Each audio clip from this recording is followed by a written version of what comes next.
দেখতেই পাচ্ছ যে মা এখানে এবার চিনিটা দিয়ে দিচ্ছে, কারণ অনেকটা পরিমাণ চিনি মা এখানে দিল। আর ওটা মানে ম্যাঙ্গো পিউরিটা ফুটে উঠেছে, অল্প অল্প ফুটতে শুরু করে দিয়েছে এবং ফুটে উঠেছে। মা সমানে নেড়ে চলেছে। এবার চিনি অনেকটা পরিমাণই মা এখানে দিয়ে দিল, আর একটু নুনও দিয়ে দিচ্ছে অল্প পরিমাণে, একটু নুন আর একটু বিট নুন মা এখানে দিয়ে দিচ্ছে। ব্যাস, একটু বিট নুনও দিয়ে দিল। এবার ভালো করে এই ম্যাঙ্গো পিউরিটাকে মা নাড়তে থাকবে, বেশ কিছুটা নাড়তে থাকবে এবং অনেকক্ষণ মানে কিছুক্ষণ নাড়ার পর ঘন হয়ে আসার পর তখন ঢেলে দেবে একটা থালাতে। তেল মাখিয়ে রেখেছে মা, তো তারপরে মা সেটাকে থালায় ঢেলে দেবে।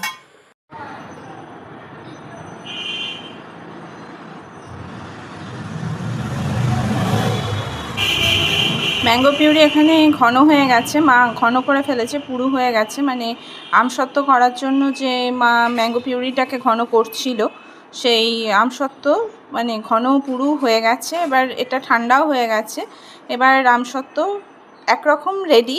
এবার এটাকে মা থালায় তেল মাখিয়ে রেখেছে এবং থালাতে এই আমসত্ত্বর মানে ম্যাঙ্গো পিউরিটাকে মানে আমসত্ত্বটাকে এবার থালাতে ঢেলে দেবে। তারপর আমসত্ত্ব শুকানোর পালা, এবং শুকিয়ে যাবার পর আমসত্ত্ব পুরোপুরি তৈরি হয়ে যাবে। আর তোমরা কিচেনে কলরব চ্যানেলটাকে সাবস্ক্রাইব করো, ভিডিও ভালো লাগলে লাইক করো, শেয়ার করো, কমেন্ট করো, সঙ্গে থাকো, সাপোর্ট করো, অনেক ভালোবাসা দাও, আর এইভাবেই সঙ্গে থাকো।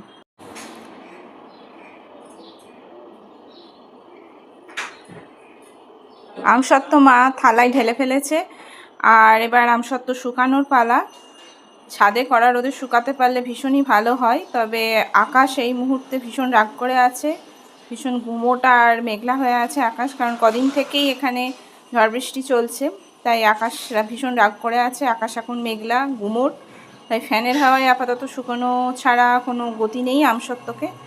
আমসত্ত্ব আপাতত ফ্যানের হাওয়া পাক এবং ফ্যানের হাওয়াতেই সে শুকাক।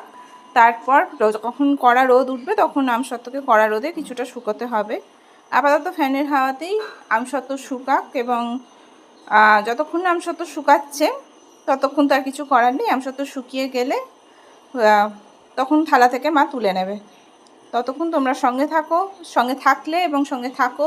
ভিডিও ভালো লাগলে লাইক করো, শেয়ার করো, কমেন্ট করো, কিচেনে কলরব চ্যানেলটাকে সাবস্ক্রাইব করো, আর অনেক ভালোবাসা দিও, সাপোর্ট করো। টাটা।